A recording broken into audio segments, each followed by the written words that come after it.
So that was the problem. I apologize for that, and I don't know if you heard everything I said, but I'll just kind of start over again. You know, what I thought we'd do is there is this incredibly human document by a woman called Anna Marjula, and she was an incredible physician. I mean, musician, and she has a. Let me see if I can get this way. Most will let you in soon. Okay. Let me see here. She had a. She was a musician.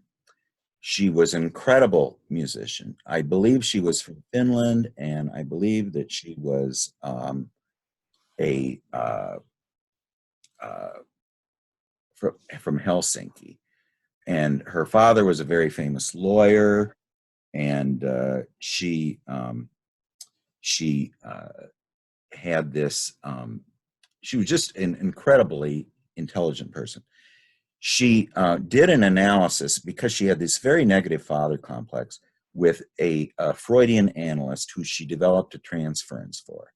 So then she, he, even though they seemed, and the great mother tells her this later, they seemed like they were having an affair. He was, pushing her back, probably as a good professional would. But she uh, uh, was very bitter about this and developed a great hatred for him, and but she finds out later that this was we'll have to go into it. What I was thinking we'd do is I'm just going to introduce it a little bit, and what I'd like to talk about is the importance of the shadow, the importance of um, not this document is one of the most human, and I think it's because it's Lilian Fry-Rohn, who was a Jungian analyst, said that the one thing that he thought was missing in Jungian psychology was the warmth of blood, the warmth of love, the warmth of the feminine, and I find myself that I can learn a lot more about the human condition from studying either the shadow or the animus than I can from studying the anima, because the anima tends to be kind of a little bit of a very mystical figure, and she's not going to give you the warmth of the human herd, which Jung said the visionary life demands the warmth of the human herd. I mean, if you were going to be, like Nietzsche, he was very far from even though he had a great visionary life, he was very far from the warmth of the human herd. So I think that we can learn more about, if we really want to do, um,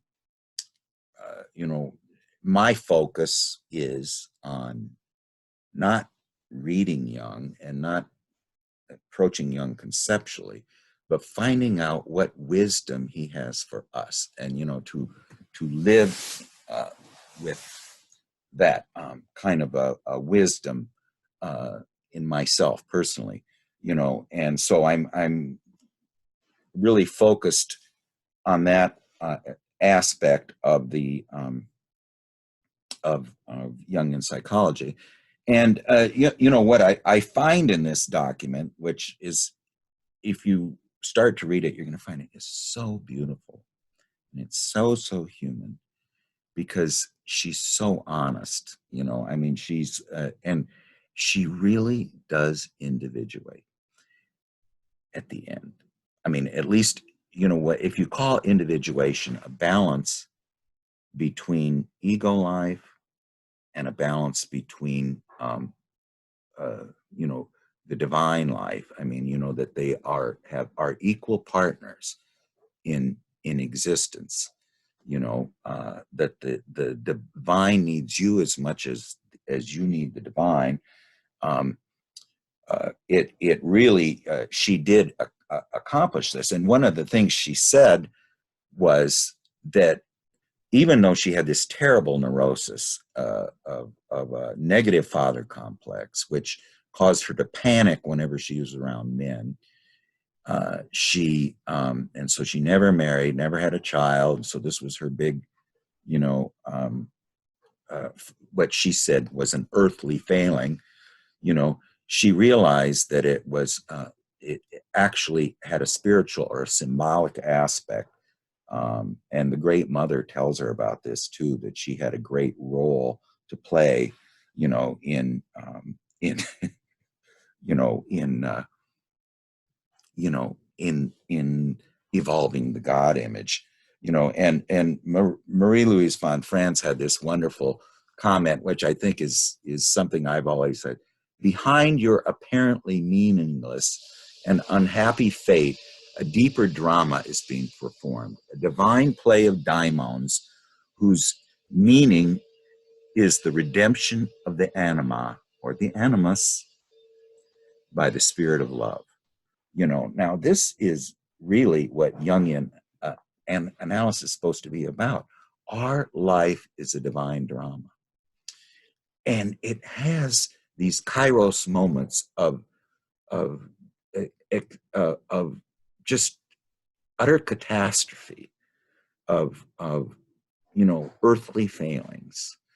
And you can, these kairos moments, which are very pivotal in your life, you can identify. You know, in fact, I had a very interesting week as far as active imagination. It brought up an event that happened to me when I was like, I don't know, 13 or 14, you know, in a very uncharacteristic manner.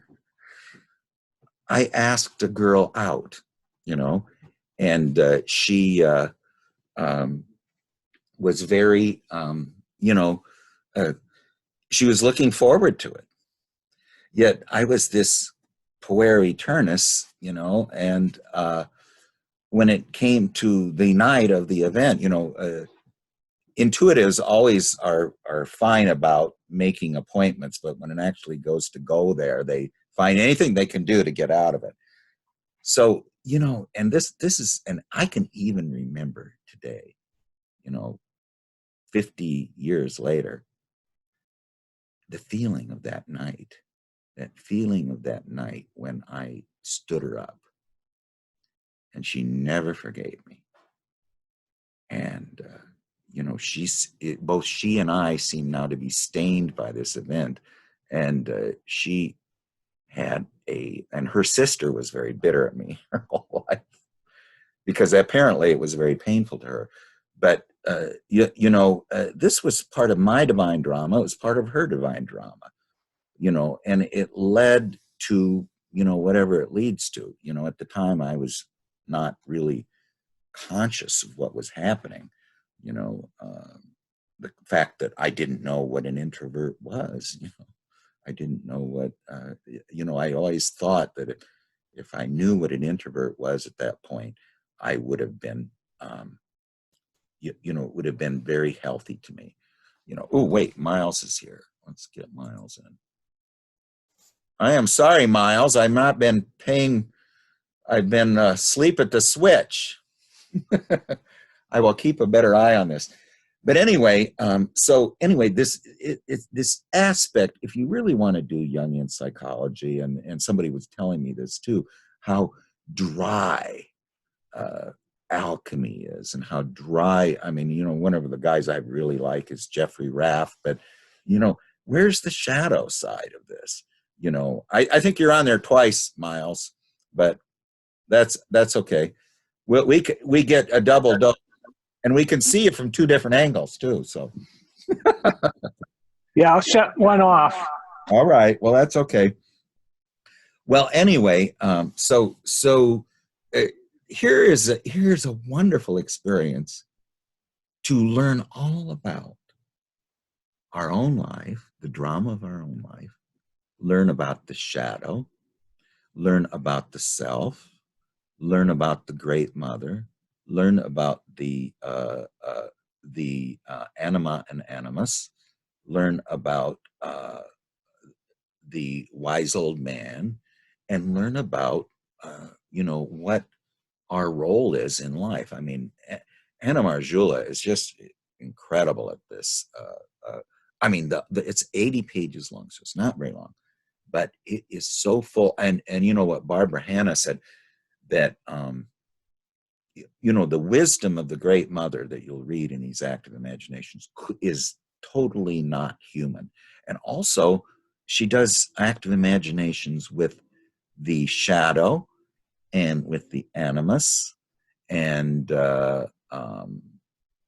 let's see if there's anyone else. With Satan, there's a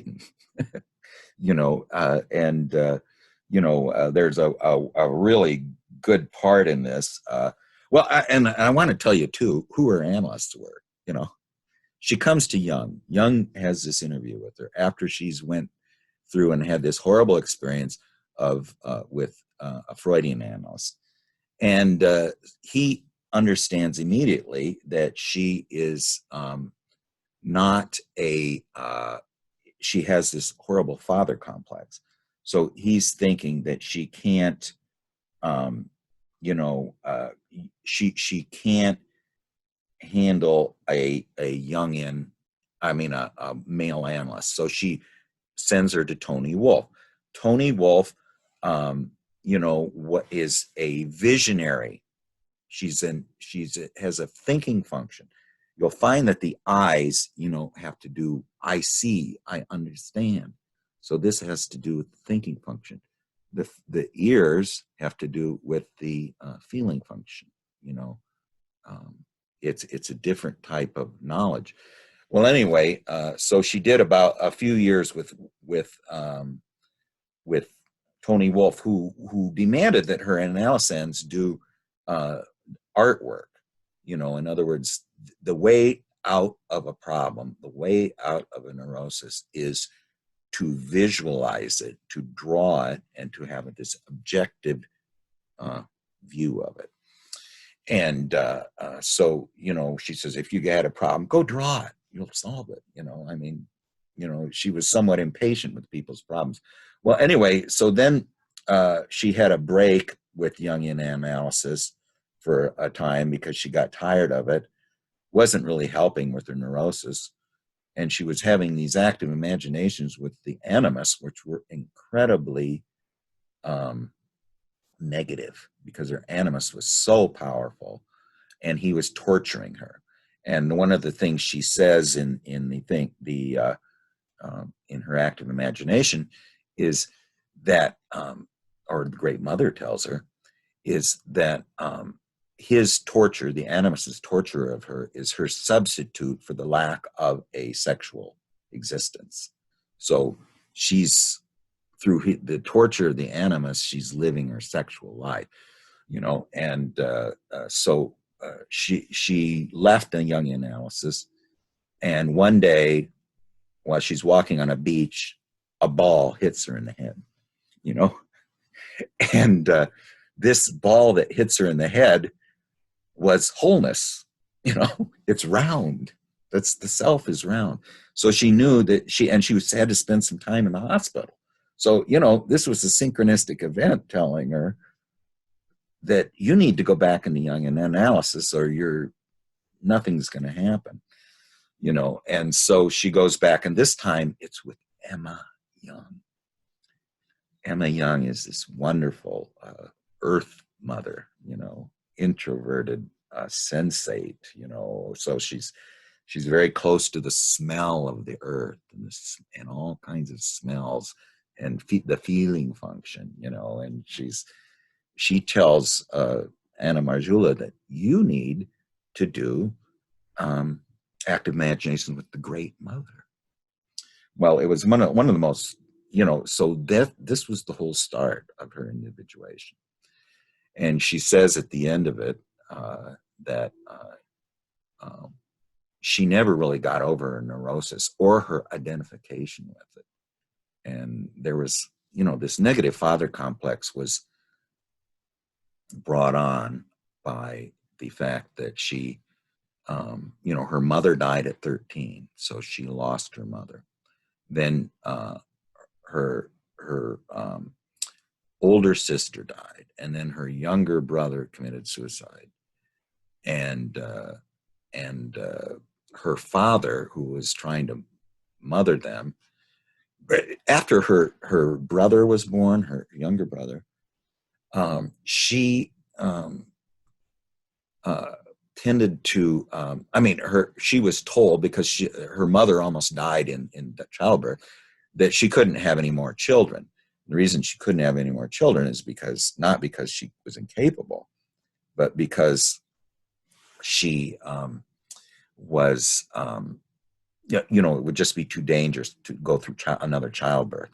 And so her father didn't touch her. And at that point, he really regressed into the shadow aspect. And, she'll go into that. I mean, this is also somewhat of a painful document, but it is so human. I mean, it's just, I say, if you want to learn how to do active imagination, how to assimilate the shadow, how to integrate the anima or animus, and how to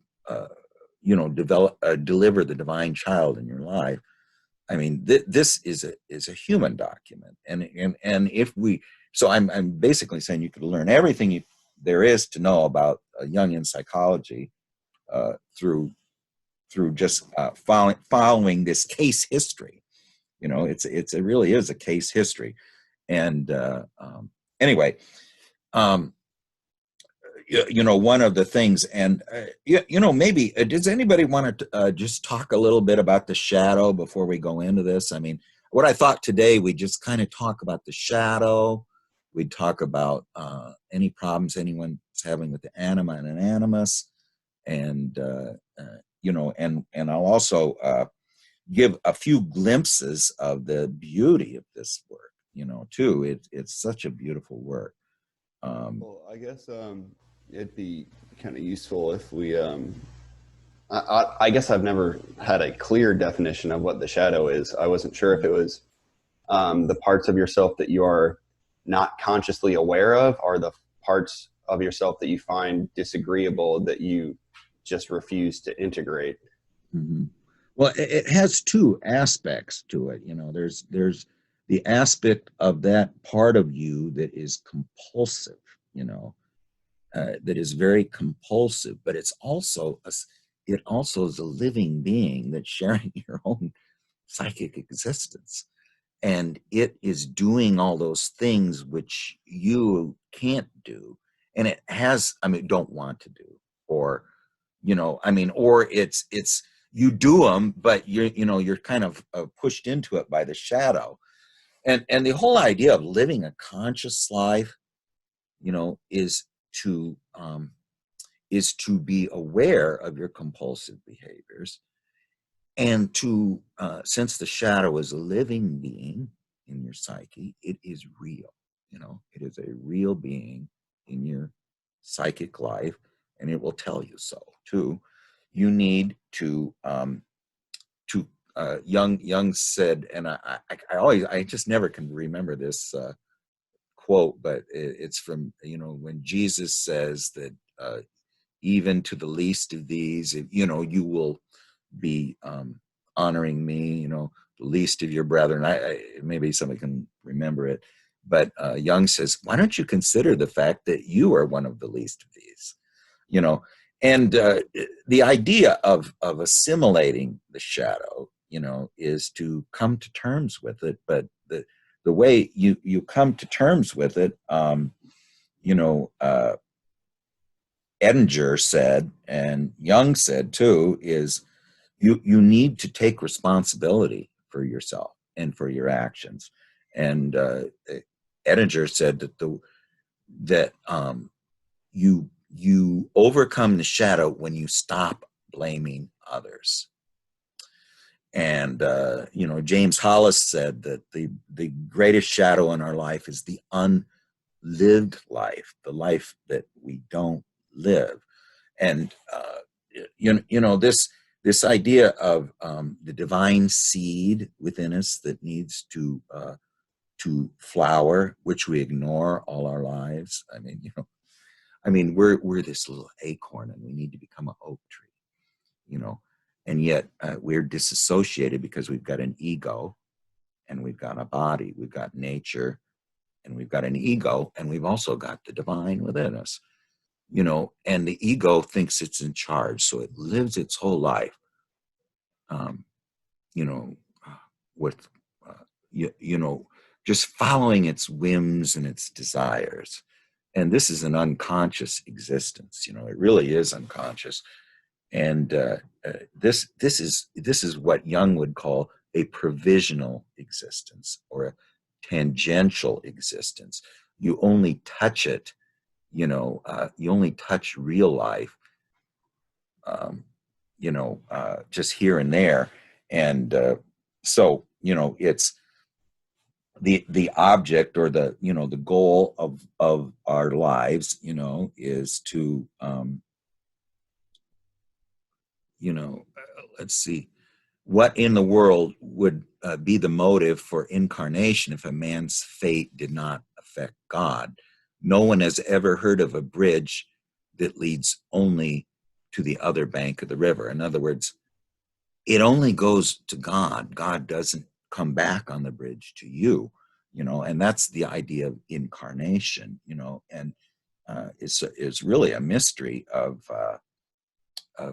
life, is that our connection with our real purpose in life is to be the vehicle of the divine, or to produce the moon child, in our lives.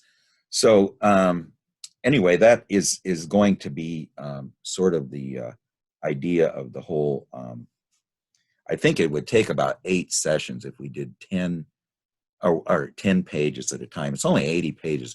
Then there's 5 drawings that follow that she did with Toni Wolff, which she said amazingly anticipated all of the active imaginations that she did with the Great Mother. And she shows a picture of it. It's just beautiful. Let me see if I can find it. So while you're looking for that, it really struck me when you said that she was to go and be an active imagination with the Great Mother. And I'm just wondering, for us guys, men, Mm-hmm. is it shadow that we have to come to terms with, that many men have a concept of God creator as this great father, and a man. So on the top of the Sistine Chapel, for example, you have this great white-haired man stretching his hand out to I don't. Is it Adam? He's creating. Yeah, he's creating Adam. He's giving him the electric touch of life, which is the spirit or the soul. So is this a shadow, though? Because God isn't necessarily a great man. God may be a great mother, right? Well, yeah, it's both. In the Old Testament, there's a lot of language about the deity as a feminine character, but that was really pretty repressed by the whole middle history of the Christian church.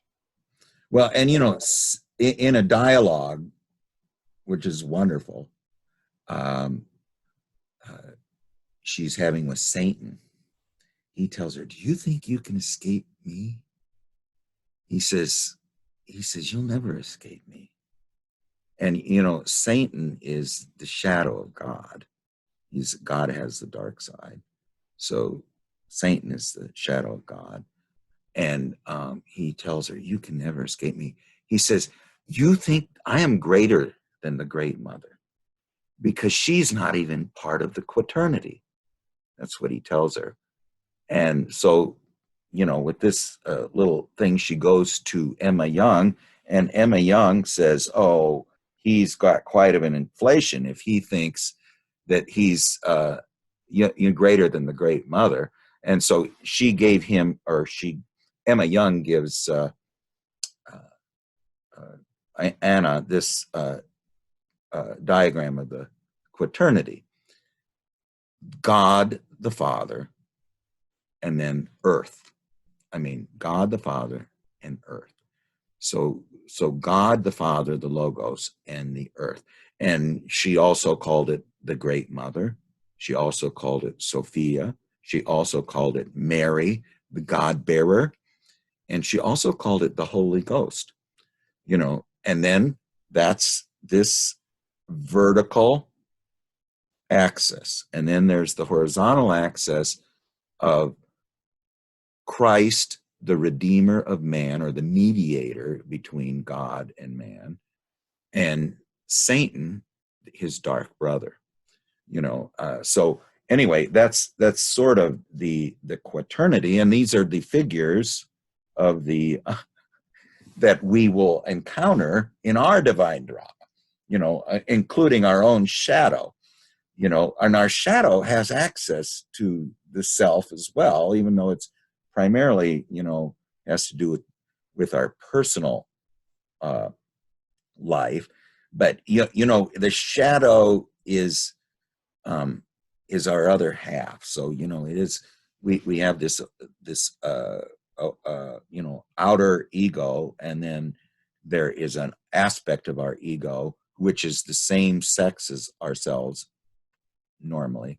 So in your dreams, if you see if you're a woman and you see a feminine presence in your dream, often it will be your shadow, and she'll do things that you might not do, or she just sort of represents, that aspect of yourself. And then if you're a man, it would be some kind of a male figure, typically. That's Could we not always. maybe think of the anima for us guys? The anima is the representation of all women, Yes, that we are living with, in a sense, like the here and now women,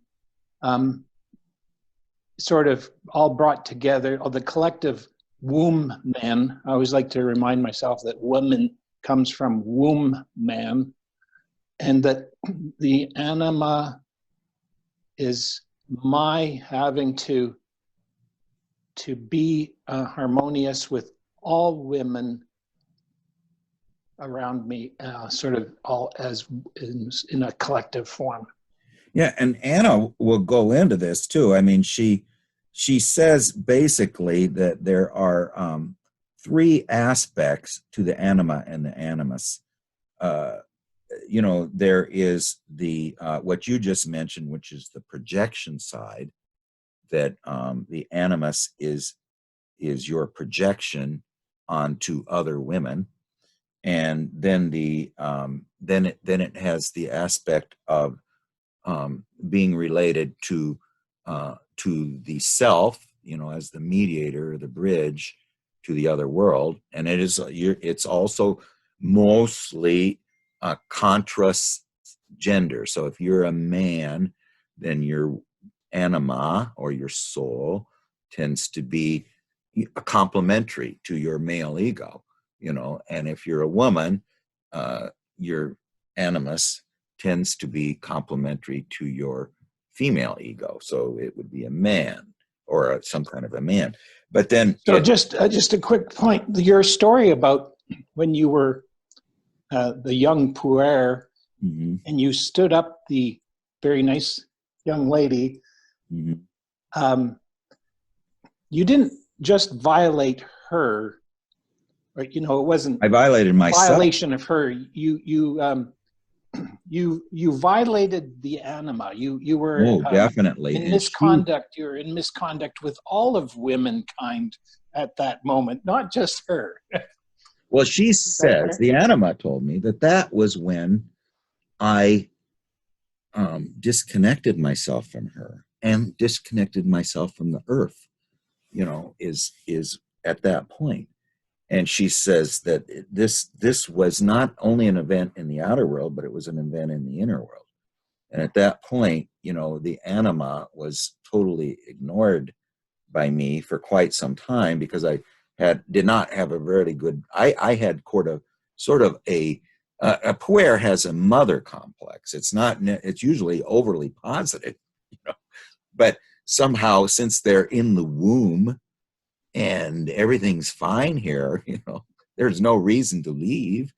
They lead this tangential life and never really connect with the outer feminine world.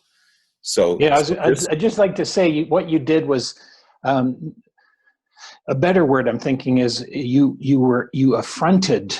Oh, definitely. The anima. You affronted that young lady. You offended the anima as well as that girl. She was very cognizant of it, as well as I was, and it affected her. It affected me, and so it was kind of a. Although she went on, but she had, she was. I don't know how much it affected her, but I know that she was very hurt by it. And it's funny that in my high school annual, even though her name started with an S and mine started with an N, we're right next to each other. So I mean, it was kind of funny. But I've always, it was always a symbol. That was there because you needed to, every time you open your yearbook, you have to remember that there she is. You don't get away from it. Yes, you'll never get away from it. So anyway, it was that was the aspect. But the animus have those three roles. One is a relationship to the outer woman, a relationship to the divine as the mediator, and also a relationship to the shadow. In other words, if you don't connect, or you don't integrate your shadow, your anima or animus are going to integrate it for you. They're going to be they're going to marry your shadow. That is what she has this wonderful. And just to give I was just wondering, can we understand the word animosity through all this? I'm not really sure. that. Just thinking that we're never going to necessarily. I have animus against that person. I think it has to do with a mana, or a reaction, a visceral, cellular reaction to the presence of that being. I think that's what it means. But animus is our words for the soul. And I guess what we're always trying to do is seek harmony, or we'll never. The ideal is to be in harmony with our anima, but that's an ideal that we are just destined to have to labor through, and maybe only in the afterlife, I guess, do we achieve that harmony. And so we have animosity here and now. I think that the idea here is, if you want to live a conscious existence, you need to come to terms with your compulsive behavior, and this aspect of you that is living somewhat in the is pushing you to do things that you're not really conscious of. You need to be conscious of it. You need to be aware of it. This aspect of you that's both cerebral and instinctive. There's an aspect of you that's very cerebral and lives in your head, and then there's an aspect of you that is totally not that. And let me just give you a flavor of this, because this is so. It'll give you a flavor of how amazing this work is. Let me see if I can find it here real quick. Okay. And then when you're done with that, I've got kind of a positive Yes. shadow story. Yeah. Let me see if this is it. Yeah, it is it, I think. All right. Okay. Now let's just read through this. Oh, would you want to tell your shadow story first, Tim? Okay. Yeah, go ahead. For anybody that doesn't know, I'm an artist. And about maybe 20, 25 years ago, I started to have a lot of kind of internal problems that I didn't really understand. And I was just beginning to study, or I'd been studying Jung for a couple of years by that point. And I began to suspect that I was experiencing my shadow. And it appeared as a figure that I call a drill sergeant, who is just a very confrontive, mean, angry guy. And I drew him with dark sunglasses.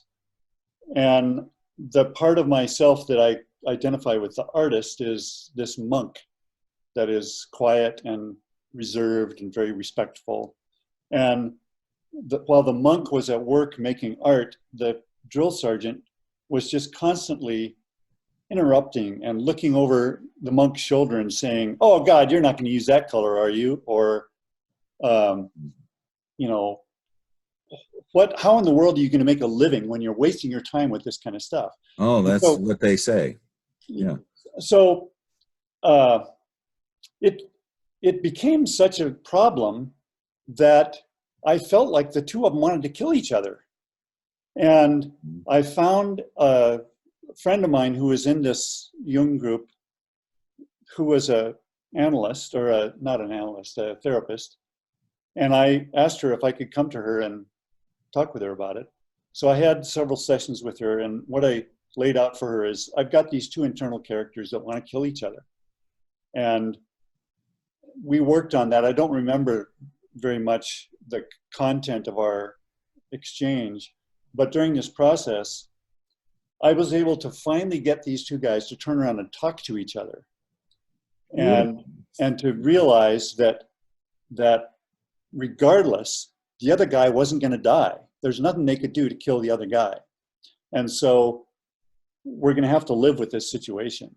And so once I got them to turn around and talk to each other, they could begin to say, okay, I recognize that even though you're a son of a bitch, you have a certain role in the world.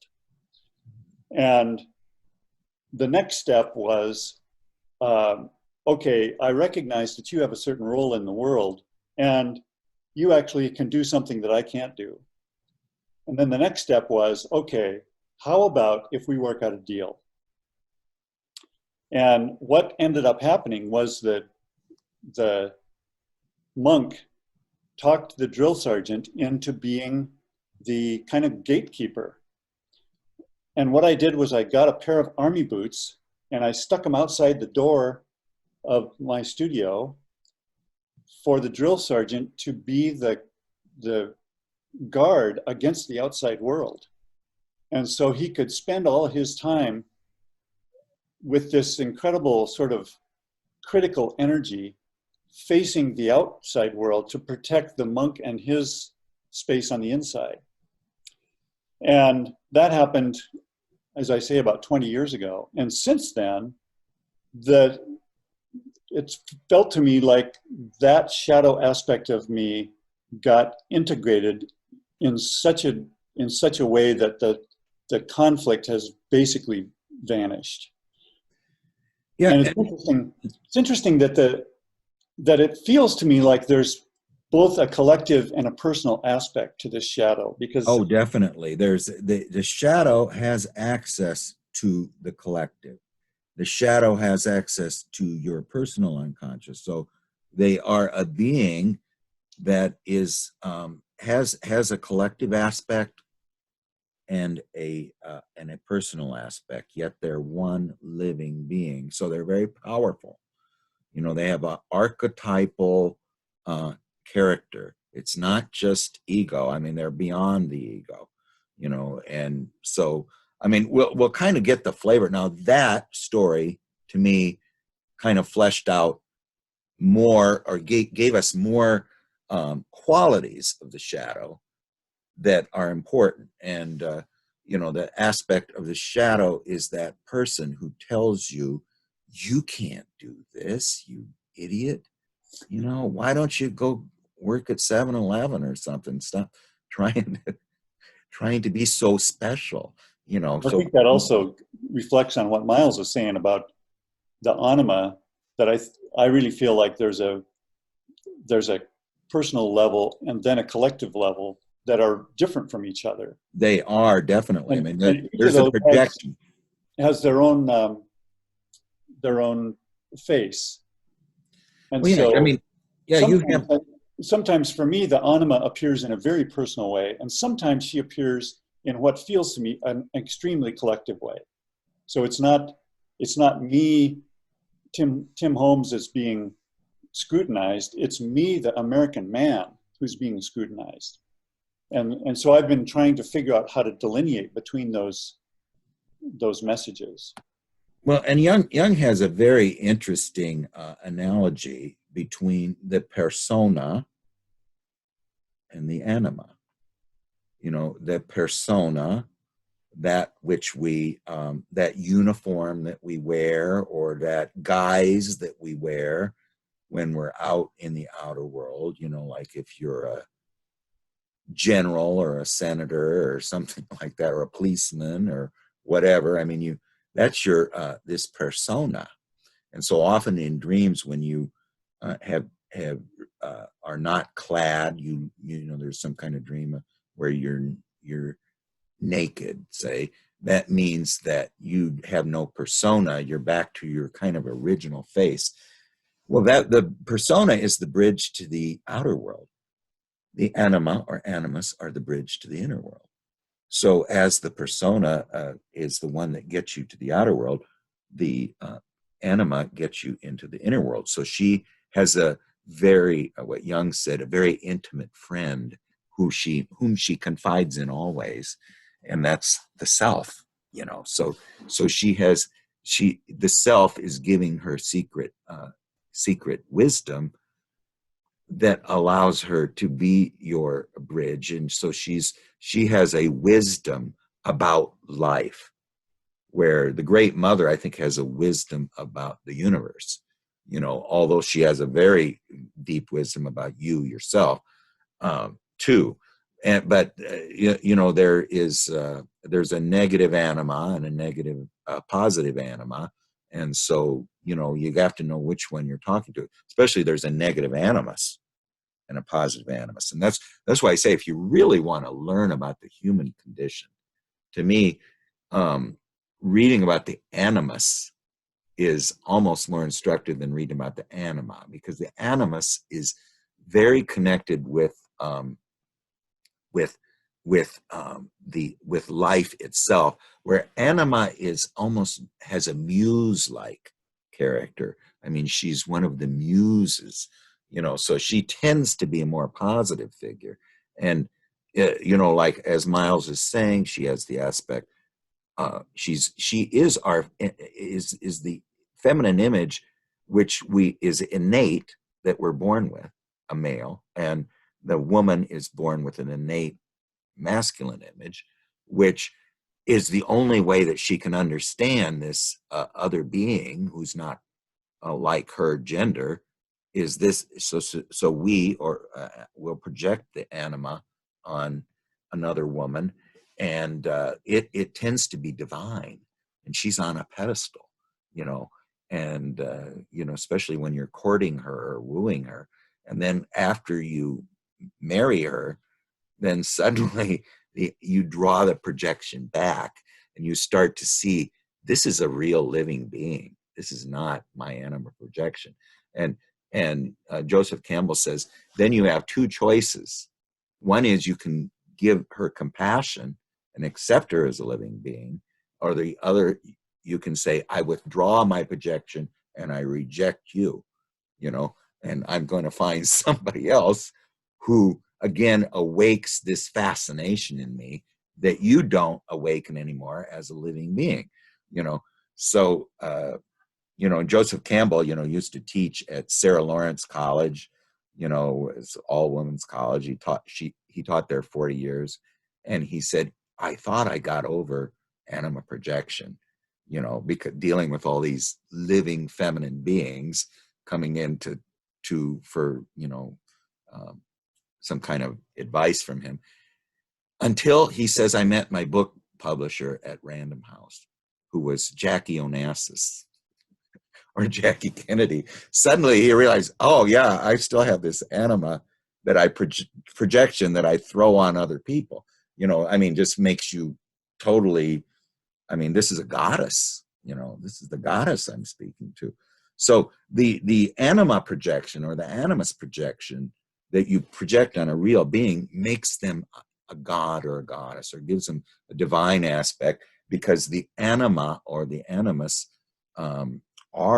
have one foot in the divine. I just wanted to read a comment from one of our listeners on YouTube. She says, my understanding from von Franz's book on alchemical imagination and other sources is that the alchemists referred to soul and spirit, and anima and animus were Jung's choice of terms. We have all souls and we all have spirits. We also have bodies. So there's the three aspects.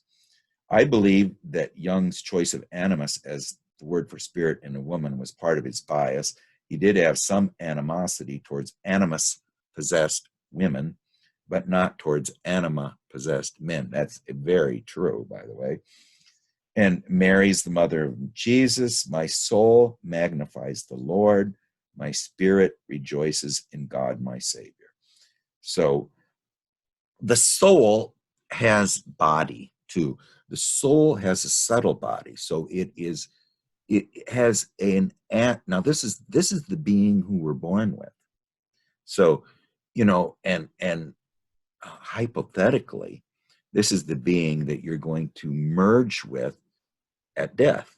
You know, I mean, the soul, I mean, the soul and your ego are now going to be one, and right now they're two, you know, and the soul is your feminine half, and you are the male half, or vice versa, you know. So, but there's also body. So, you know, that body is nature. Body is the great mother. Body is this instinctive aspect of us that's not either soul or spirit or ego. You know, it's this instinctive aspect. So, you know, anyway, all of these are working together, but I do like Mary's comment here that Jung's terms for it tend to be, well, actually, you know, animus is a word that's used in the English language for, and I don't know what the Swiss version or what Swiss has or German has a equivalent term, but at least in English, animus, it tends to mean that I have a mana projection on you that is negative, you know, I think. I mean, we'd have to go look at the etymology of that word in English, you know, but I believe those are Latin terms for the soul. Just a second, we got another person here. Okay. Hi, we're just, feel free to jump in at any point. We're just in the middle here. But anyway. Craig, yes. Just, I maybe was wandering in my thoughts when you read the comment from the person off the YouTube. But so I understand anima projection is me having a unrealistic expectation of a woman or womankind, I suppose. That's anima projection. And anima possession, what I'm trying to wonder, is anima possession a good thing or a bad thing? Well, it would be a bad thing. See, anima possession means that you, as a male, typically when you're feeling low, that's when it comes out, is that you're very moody and you're very, you know, irritable or whatever. I mean, that's not very kind to women, but that's what it usually means, is that as an anima possessed person, you've you're a very poor carrier of eros. Let's put it that way. So you're a very poor imitation of a woman, you know, and yet, Okay. and Here's a yet, shadow story. Here, let me share a quick shadow story. Okay, Just cool. happened the other day. So my wife has a, fairly long list of to-do items around the house that hasn't really been attended to. And, part of it is, well, you're always, talking to Craig or Skip or somebody else online, and nothing's getting done around here. And I said, well, I'm like the puffer fish that has to make this intricate mandala. I'm this poor puffer fish that has to create this, creation in order to be attractive to the female. And then she looked at me and she said, well, I don't remember your legs up in the stirrups. yes. And it's like, okay, so yeah, my having to do a to-do list relative to what a woman does, a woman essentially is always, if she's not actually giving birth, she's on the precipice often of potentially giving birth, and that's like walking through the valley of death, right? And us guys, like, okay, we got to make a mandala as a puffer fish once in a while, or do a to-do list and keep the house up, and here I am, really complaining about my woe is me as a man, Well, that's actually a very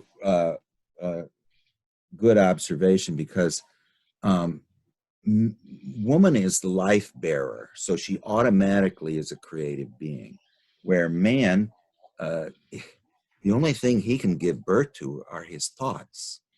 So he has to, produce something else, either through some craft that he has, because he's not the life bearer. And, he's also somewhat disconnected from the rooted earth, as a logos being. So it is very, that is a very good observation. So anyway, I was going to say something, but I can't remember what it was. You want to just quick look at this little thing? It is that was another good explanation. We were talking about the animus. I can't remember what it says, but let's look at what as just a flavor of how beautiful this work is, and really how deep it is. It's just so incredibly deep. Let me give you just a little bit of a foretaste of it here, if I get the right one here. Let me see if this is it. Yeah, it is. Okay. Now this is a vision that Anna Marjula had. That it's a tightrope dancer crosses an abyss. And it says, in this fantasy, the patient, now Anna Marjula very cleverly in this document refers to herself in the third person throughout. So when she says the patient, she's talking about herself. She says, in this fantasy, the patient is standing on the edge of a precipice, which lies between two realms, her old terrestrial standpoint and the more spiritual conception of life to which she is now aspiring. A rope connects both sides of the abyss, and apparently this rope is meant to replace a bridge. This is going to be a tightrope dancer's crossing. And at first she recoils from the danger of it, but the Great Mother reassures her, saying that she, the Great Mother herself, is the rope, and that the patient cannot come to grief because she is firmly fixed to the Great Mother's rope, though as yet only with one toe. Moreover, says the Great Mother, the patient has got a balancing pole in her hands, namely her instincts. Now that's why I say you're going to find everything about the human condition in this book. She's got instincts, and the instincts are her balancing pole. She's a neurotic person, yet she's got a balancing pole. And the Great Mother says it's your instincts. Consequently, our poor, untrained tightrope dancer decides to venture across. But when she's got halfway, she is imprudent enough to look down into the depths, and there she sees her animus, her very negative animus, who actually says, we find out later, possesses the shadow of her father, that was the devil, and she needs to exorcise from her animus before she can have a good relationship with it. There she sees her animus and her shadow waltzing together and kissing. Now, this is what happens when you don't integrate the shadow and you don't have a relationship with your animus. They get married. The sight of them makes her giddy. She loses her balance and falls, but remains hanging head downwards from the rope to which she is attached with only one toe. Now, just this fateful slip is that which separates the lovers. The patient is now hanging between them. She's hanging between the lovers, and as if she were a sword dividing them. A need to end this torture makes her remember her balancing pole, her instincts. She tries to reach the bottom of the precipice with this pole in order to make contact with the earth, her own earth. But the pole is not long enough. How can she make it longer? At last, her agony forces her to cry out to her shadow, imploring her to come to her aid. She's asking the shadow to come to her aid. And then, after the reunion with her shadow, her instincts come to life, whereupon the instincts were what balances her on this trek to the spiritual realms. This is the warmth of the human herd. In alchemy, they said whiteness will not get you there. You need redness, you need blood, and or greenness, which is chlorophyll. You can't get to the true realm of wholeness with just spirit, which is whiteness. You need the soul, you need the spirit, you need the body, you need all three. Isn't that human? So anyway, but the pole is not long enough. How can she make it longer? At last, her agony forces her to cry out to her shadow, imploring him to come to her aid. And then, after the reunion with her shadow, her instincts come to life, whereupon the pole grows longer and longer. And when she gets to the bottom of the abyss, she succeeds by pushing hard against it and regains her upright position on the rope. And then she can proceed on the rope until she reaches the other side of the ravine. Now, anyway, that is a wonderful, that's why I say this whole adventure, this divine drama of being the human condition is, go ahead. Oh, yeah. I read the first maybe 3 or 4 pages of that document, and after hearing that, I know I'm going to have to read all of it. Oh, well, I'm telling you won't be disappointed. It's something that needs to be read more than once, I think, because you're going to, if you really, now this is a person who is struggling. Now, Craig, did you post this somewhere? Yes, I did. I actually, I can probably put a link. I emailed you guys a copy, but I've also got a link on the Jung's collected works reading room or whatever. But I can also send you a Dropbox link of it. But I did post it on. Yeah, let me see if I can get it real quick here. And I'm not real handy at things, but let's see if I can get it here.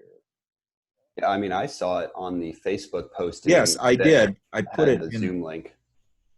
Yes, I put it there, and but I will give you, see if I can put it in the link here in the chat. Okay. Yeah. Well, anyway, this is it. Now, it's introduced by Barbara Hannah. Barbara Hannah was, after Emma Jung died, I believe it was in 1956, Barbara Hannah took over for Emma Jung. So that was her 4th analyst. And Jung actually, when Barbara Hannah was the one that, and von Franz, were the ones that wanted her to put this in some kind of a organized form, her active imaginations, because they are so beautifully human. I mean, and Jung actually wanted to write a book about it. Wouldn't have that been wonderful? You know? I mean, Jung going through each thing and then giving his opinion on it. But anyway, he did give her some opinions on it, and let me see if I can find this one. This is another wonderful. I'm just give you an idea of how beautiful this work is.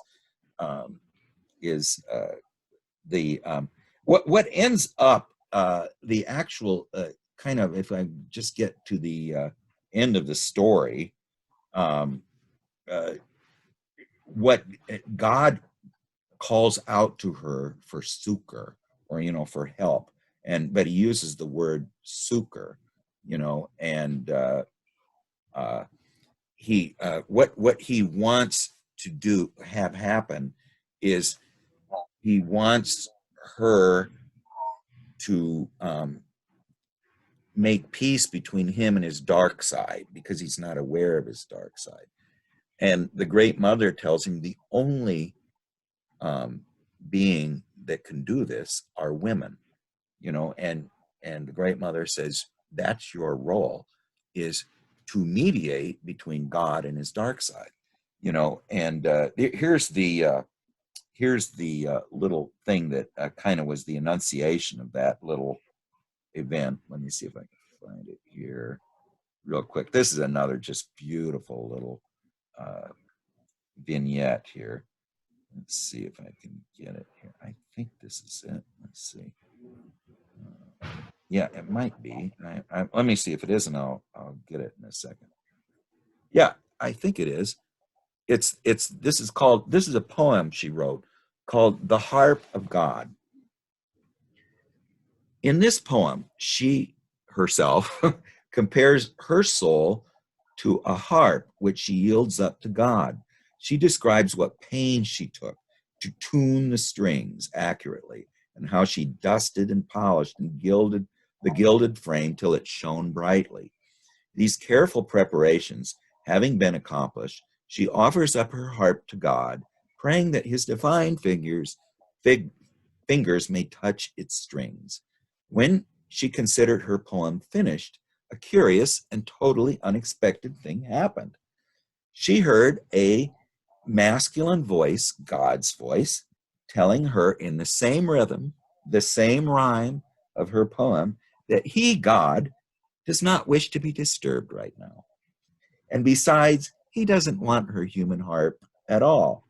He already has selected the universe for his harp, the golden strings of which are sunbeams. So far, the poem distinctly demonstrates the negative father complex affected even this highest level. God rejects her harp. The level on which God rejects her harp, namely her love. He rejects her love.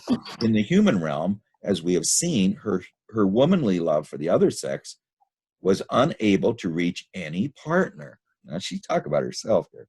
Instead, she was fascinated by the Animus, who tortured her, and his torture was her libidinal life, really. She allowed him to possess and torture her.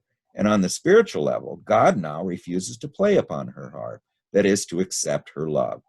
But this time, powerful personalities are sustaining her, archetypal figures as well as human personalities. She has the opportunity of reading her poem, including God's answer to Professor Jung.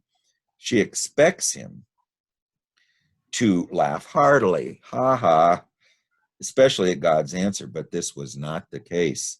Professor Jung does not take it as a joke at all. In fact, he takes the matter very seriously indeed, and he tells her that she cannot leave it at that. She must find an answer to God, an answer which might inspire God to become conscious not only of his beautiful sunbeams, but also of his obligation to play upon the harp of human souls. That was Jung telling her this. that she must find an answer to God, an answer which might inspire God to become conscious not only of beautiful sunbeams, but also of his obligation to play upon the harp of human souls. It is God who created us, human beings, and therefore he has to accept his share of responsibility for our souls. Anyway, that sort of led to the final denouement and of the aspect of her, and one of the things I like that, you know, she's so human. At the end, she says, and Jung used to say this too, that there are certain problems you can't solve, okay, but you can outgrow them, you know. And that's what the Great Mother also tells her, that her earthly failures can be atoned for, are you know, also have spiritual emissions. So in other words, her earthly failures have a spiritual emission, and she can redeem her earthly failures by redeeming those spiritual omissions, you know, and so that at that point she can deliver or give birth to the moon child. You know, this was what Linda Fears David said about some of her patients whenever they had a neurosis. And this is back in the 20s, 30s, so this was more of a common occurrence then. They'd say, well, I'll just have another baby then. That will, then I'll be busy for at least a couple years, and I'll be too busy to worry about my neurosis. And Linda Fears David said what they really needed to do was to give birth to the moon child, you know, which is, you know, basically, you know, the taking care of those spiritual emissions, because there's, you know, earthly failures too of living through your children, you know, rather than living your own life. So, I mean, that was kind of what she was saying there. But anyway, does anyone have any? We've talked about the shadow. Well, Okay. Yeah, go ahead. Of course, I have to bring up the puer and just kind of, I don't know. Well, a couple things. The shadow of the puer, I've often heard described as like the senex, the old wise man. But then, yes. But then in von Franz's book, you know, Puer Aeternus, she said that she had clients that were puers that often had shadows that were more like boxers, or like more aggressive physical men, or sometimes even like gangster characters. Well, yeah, you got old age and the opposite of this flighty being, this one who's very. Well, go ahead. Oh no, I mean, yeah, no, I mean, my second point was I just wanted to know if anyone knew about the documentary series with von Franz, The Way of the Dream. Oh, yes. And if Tim and Miles, if you have not watched that, it's an absolutely incredible resource. It's free on YouTube. It's quite lengthy. It has about 4 parts, and they're each like 3 hours long. But I'll tell you what, it's The Way of the Dream. The Way of the Dream. It's incredibly resourceful. And there's, I mean, it's hours and hours and hours of von Franz, like explaining the process of dream analysis and giving very thorough definitions of Jungian terminology and stuff. It's absolutely incredible. Well, and her interviewer is Fraser Boa, you know, and I actually was in contact with Fraser Boa while he was alive. And interestingly, Fraser Boa was Marion Woodman's brother. I don't know if you know who Marion Woodman is, but she died just recently, but she was a very prominent Jungian analyst who writes a lot about the Jungian approach to woman. I mean, along with, you know, Esther Harding and a lot of these women, and Liliane Freiron and Linda Fears David and Marie-Louise von Franz and Fear of the Feminine were, I mean, not Fear of the Feminine, but The Feminine in Fairy Tales, are trying to give another aspect of Jungian psychology, which, Mary on YouTube said was lacking, and Lillian Fry, Roan, said was lacking, But I just wanted to give you this. This is from Puer Aeternus, but it is so beautiful. Now you talk about the Senex. Now here's the opposite of the Puer. Now this is from The Kingdom Without Space, which is in von Franz's book about the Puer, and it's old King Ego, the Senex, describing the threats posed by the Puer, which are the transforming creative. Now, the Puer has some positive aspects as well as negative aspects, but the problem with the Puer is they need to keep their positive aspects and participate as a grounded being. But anyway, here's what old King Senex says about the world of the Puer. Nobody knows their real essence. They approach you like wandering boys, like animals, like girls. They seduce you into chaos and darkness. Somewhere they have a kingdom, but I cannot find their entrance. They are never there. They are always here. I must find the way into their realm. I must destroy their kingdom. Now this is Senex talking. These free people must be subdued. Their wild love must die. I will cut them off from the realm of sleep, from the unconscious. Nobody shall ever sleep again. Now, isn't that an amazing statement? I mean, again, this is a statement of, this is from The Kingdom Without Space, which I think is by a guy named Hugo Ronner, if I remember right, but I can't be sure. But anyway, is this, I'm thinking our BTS friends, the BTS group, these boys are very much like what the Senex was describing. And I don't follow BTS, the evolution of BTS very closely, but my daughter does, and she stayed up till 2 a.m. for the release of the latest production, which is called Black Swan. Mm-hmm. And the previous production is called The Shadow, and the one previous to that is The Persona. And these young men are very much like what you just described, I'm thinking. And well, they're very precocious, for one thing. Yeah. But I mean, I think the one thing that we're going to find, I mean, in this other work that we might find lacking in BTS, I'm not criticizing them at all, but it is the human condition must be considered with its dark side. The divine condition must be considered with its dark side. The divine condition must be considered with its feminine side as well as its masculine side. We must realize that our soul is a neutral being, like a fairy, and it is neither good nor bad. It has, and that's why, another brother of Hermes, actually the devil or Satan, is also Hermes, Mercurius. I mean, Hermes is a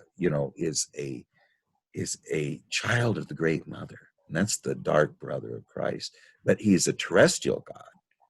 But in alchemy, he's never lost his connection with nature. Whereas Satan, this Lucifer god, had two different aspects in the history of Christianity.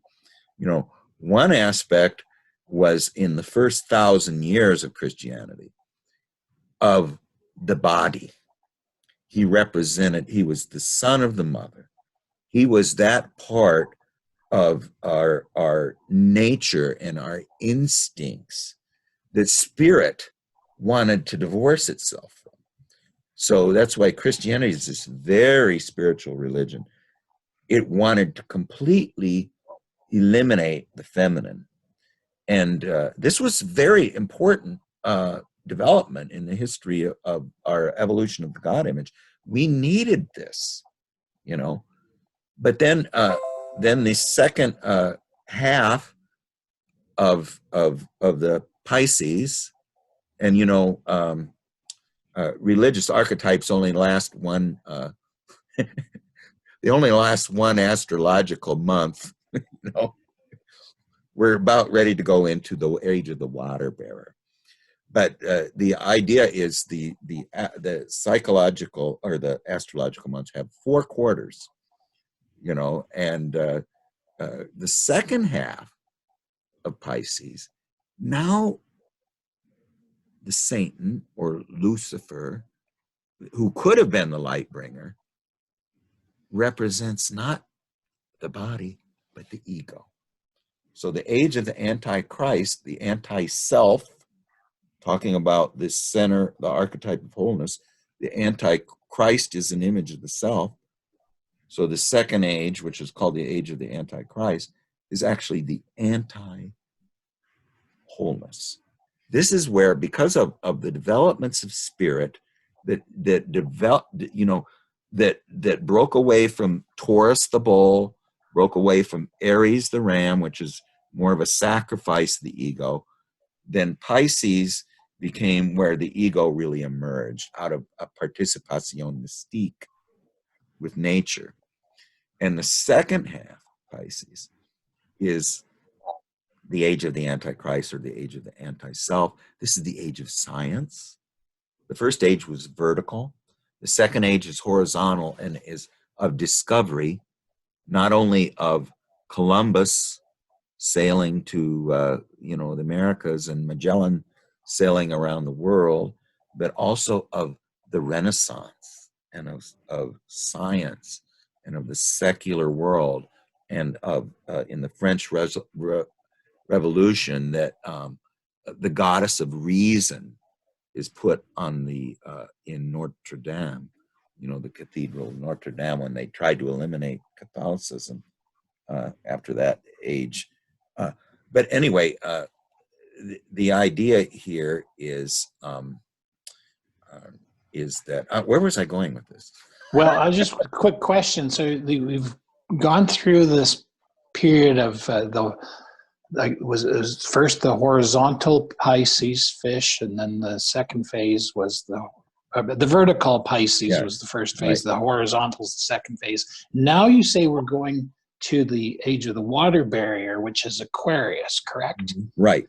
And now when I think of water barriers, I'm thinking of the feminine, you know, because they the water bearer. The water. Yeah, they're water bearer for certain. Well, water is. We have to appreciate that as men, and definitely. Water is feminine. Water is the source of the images, you know, and. So is this going to be an age where women, the divine feminine, steps forward to authority? Did you see what the other the polar opposite of God the Father is?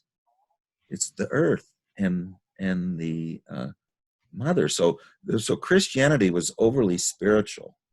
So now there has to be a reaction to that, a complementary aspect to this overly spiritual, which actually evolved the ego enough to become such a powerful vehicle to carry the God image. And what God wants to do is to incarnate in man, or to become part of man. So now he has this unbelievably technologically advanced ego, which now is the age of the Antichrist, is totally involved in itself and its devices, and is totally removed, not only from the feminine, which the first half of Pisces was, but also is removed from the spirit, because it's become totally spirit.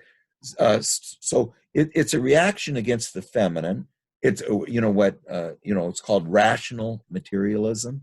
I mean, this is our age of rational materialism, and von Franz says rationalism is the revenge of the father archetype.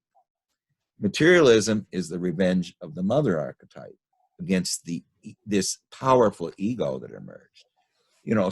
So then this next there'll be 4 quarters in it.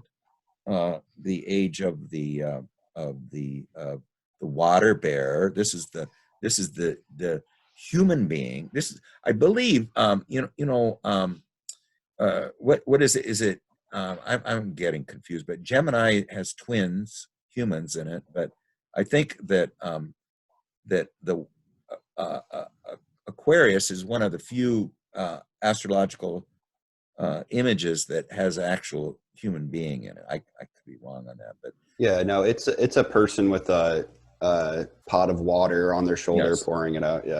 Yeah, but I don't know if there's any other images of the human in the astrological ages. I might be wrong. I don't know. I think it's just Gemini and Aquarius, if I'm not mistaken. Yes. I find it really odd, though, that Aquarius, as far as astrological, just strictly astrology is concerned, that it is an air sign and not a water sign. I always thought that was a little odd, but but it carries its water with it. It carries where Pisces is the age where the I will make you fishers of men. That's what Christ says, and so he's going down into the unconscious where there's this participation mystique with the feminine, which was the age of Taurus and Aquarius, where we hadn't broken away from our instinctual life that much. Now we're going to come out of the instinctual life. I'll make you fishers of men. I'm going to draw you out of the water. And Edinger, I'm sure you've heard the story, but Edinger says, who invented water? And the answer is, I don't know, but I can tell you who didn't. And who's that? The fish. The fish didn't know it was in water. So and he says, as Christ was the first last ram. Is a great, as his crucifixion, he represents the last ram, and as his he is also the first fish, because he has 2 symbols. One is the Quarternatee, which he suspended at the center of a quaternity. That's what the image of the cross is that that man, incarnated man, is suspended at the center of a quaternity. Well, what's at the center of a quaternity? That's the self. The archetype of wholeness is the center of the quaternity. So man is now suspended and attached to that, which is sacrifice there. So basically the ego, as the ram sacrificed the ego, the sacrifice of Christ as the last ram or the last lamb is represented. But he's also the first fish. He has the symbol of the fish is, and isn't it amazing that somebody, 3,000 to 5,000 years ago came up with these historically played out ages of connecting with the divine. We're now entering the age of Aquarius, which is the water bear, and Edinger says as Christ was the last ram and the first fish, Jung was the last fish and the first water bearer. And you're going to find too, there is a wonderful little thing in here, that there were 2 offenses against God. One offense was the intellect that created nuclear bombs. That was her symbol, the symbol of that. The other one was Jung and his followers, who showed God he had a dark side. So Jung is the first water bearer. And then her role, which she finds out at the end, is to let God, because no man can tell God this, that he won't listen to any man. Only the feminine can tell him about his dark side, you know. So anyway, you know, quick point of clarification, please.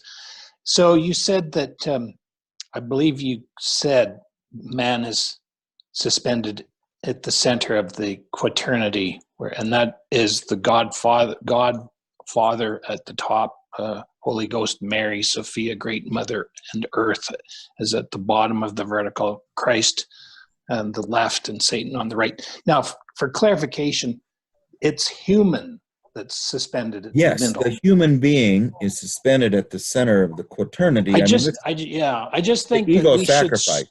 I think what we should strive to do is to, and this is a maybe shadow work for us men, is to stop saying mankind and man when we really would be more precise to say human.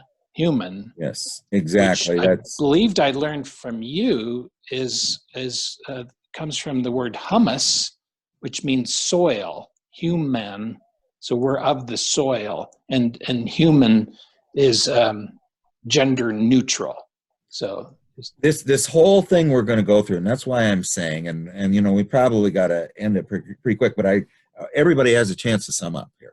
But I'm saying that, to me, as a person who spent most of my life as an air being, who lived a provisional life, tangential to real life, who, you know, through the most pivotal event in my life was I rejected not only air, but rejected the yes, go ahead. Did you anybody want to speak?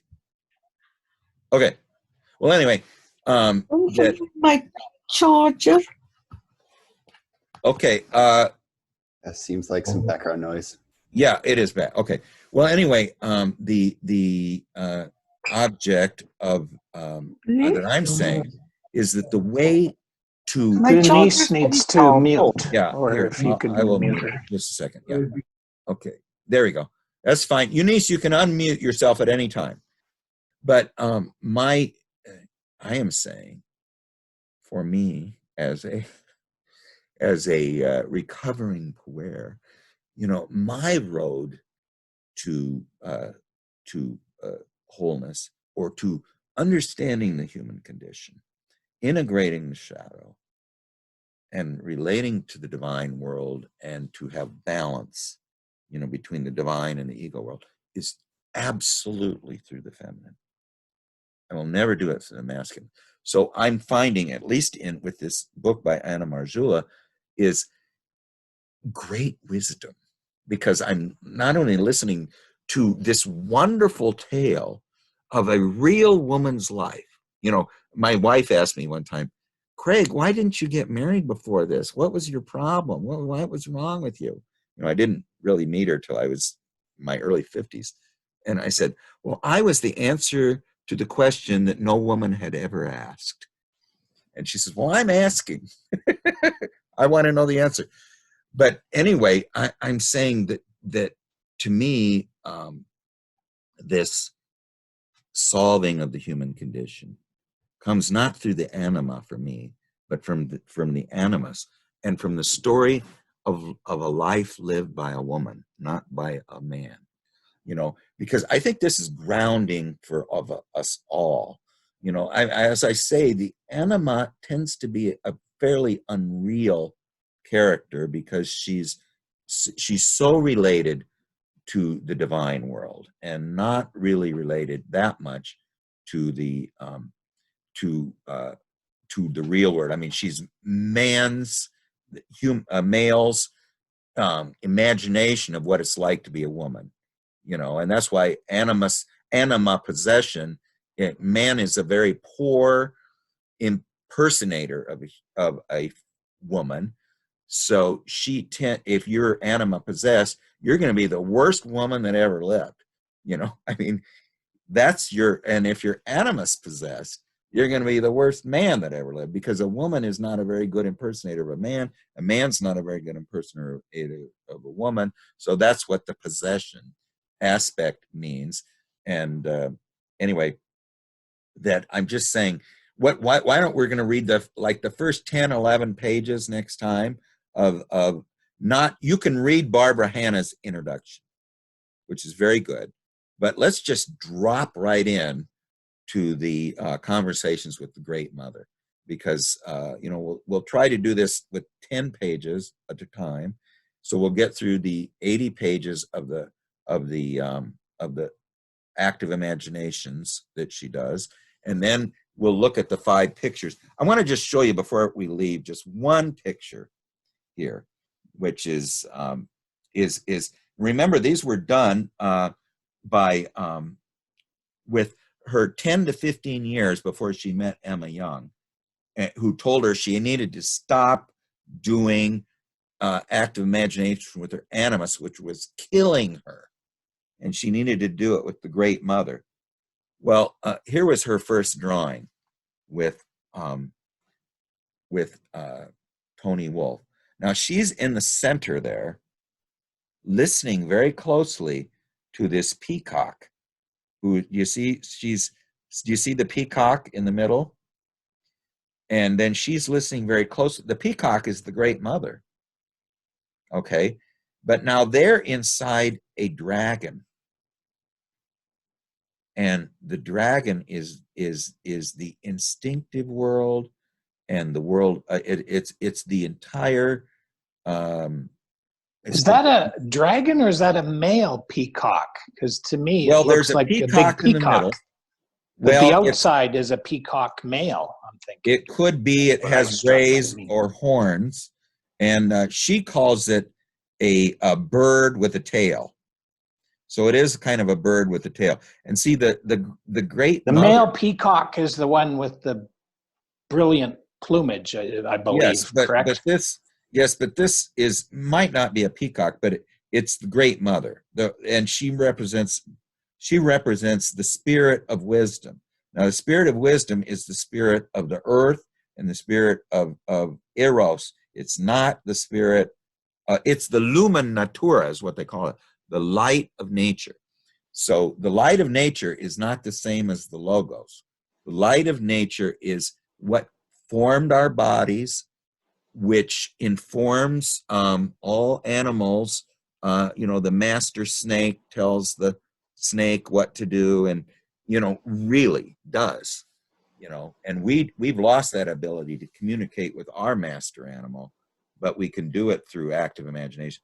Anyway, at the end we'll go through the 5 drawings. It's very short, but so anyway, if anybody wants to sum up here next time, let's just go through the first 10 pages, the first active imaginations with the Great Mother, and see what we learn, and tell us each other what we've learned about shadow, Animus, Great Mother, self, God, and our own human life, our own divine drama. And these are all the figures in our life. And at the end, she has a vision. I'll tell you just one more thing.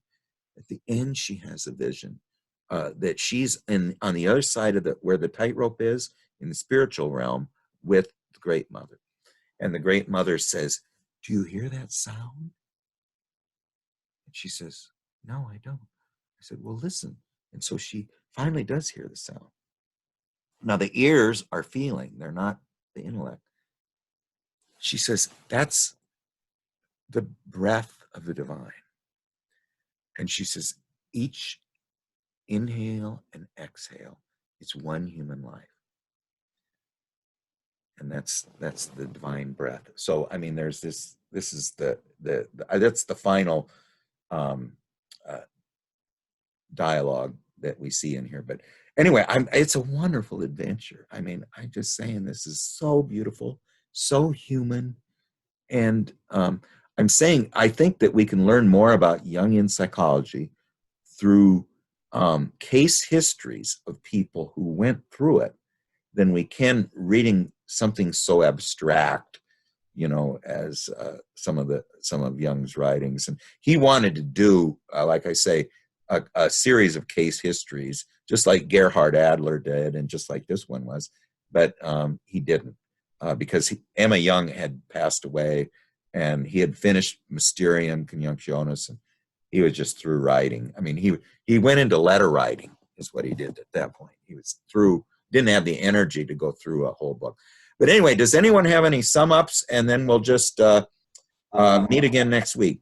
I wanted to say one thing. Shout out to Nicholas, and hope that he's doing well. Yay, Nicholas! I love Nicholas. And, yeah, wish him the best, and hope he's watching. And yeah, I just wanted to just throw out again to Tim and Miles, like, definitely check out that The Way of the Dream documentary by Von Franz. Trust me, it's very lengthy, but it's incredible. And Thank you know, you. Jung told Barbara Hannah one time, he says, you know, Von Franz is a genius. Did you know that? You know, I mean, he was very impressed with her. And, you know, he met her when he was 18, or she was 18, you know, and she was the daughter of a member of the Emperor of Austria's general staff, who, you know, they lost in World War I, and the Austro-Hungarian Empire was split up into, you know, Austria, Hungary, Yugoslavia, and I don't know if there was another one, but, you know, the Austrians were mad because, you know, the Hungarians got all the agriculture. Oh, Czechoslovakia. The Hungarians got all the agriculture. The Serbians or the Yugoslavians got the beautiful coastline of the Adriatic Sea, and the Czechoslovakians got Skoda works and all these big industries, and the Austrians said, all we got were mountains and scenery. Well, anyway, so Von Franz's father moves to Zurich, and that was the story. So anyway, we'll meet next time at 10 a.m. So thank you all for participating. I'm so grateful to you. I'll just one last thing. You know, could we say that this age of Pisces was an age of normalized violence, and that Aquarius is to be an age of normalized nonviolence? Well, I'd say the second half of Pisces becomes a very it's a brutality that also has a nihilistic aspect, which makes it, you know, doubly, I mean, I don't know if you could be doubly horrible, but there's always been brutality, but the act of the nihilistic aspect of the second half of Pisces is not real fun. Let's put it that way. Okay, thank you. Okay. All right, well, we'll see you next time, guys. Thank you so much. Right, see ya. Bye. Let's see. I got this thing here. There we go.